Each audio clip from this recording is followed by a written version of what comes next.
Friends, పూరీలు మెత్తగా పర్ఫెక్ట్గా బయట హోటల్ స్టైల్లో రావట్లేదా? అయితే ఈ విధంగా చేయండి, తప్పకుండా వస్తాయి. ముందుగా 1 కప్పు గోధుమ పిండి తీసుకోండి. 2 కప్పుల మైదా పిండిని తీసుకుని జల్లించి పక్కన పెట్టుకుందాం.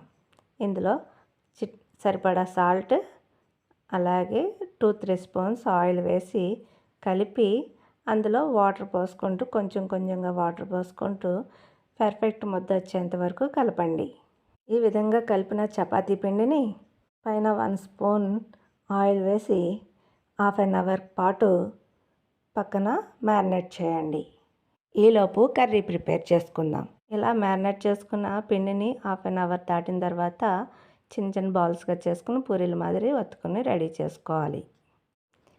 ఇప్పుడు కర్రీ కోసం గిన్నెలో ఆయిల్ పోసి శనగపప్పు, మినప్పప్పు, ఆవాలు, ఎండుమిర్చి, కరివేపాకు ఈ 4టిని వేసి బాగా వేగిన తర్వాత పచ్చిమిర్చి, బంగాళదుంపలు కూడా వేయాలి.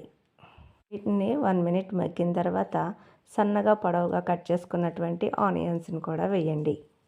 ఇవి మరింత మగ్గేందుకు సరిపడా సాల్ట్, పసుపు, హాఫ్ టీ స్పూన్ కారం కూడా వేసి బాగా మగ్గనివ్వాలి.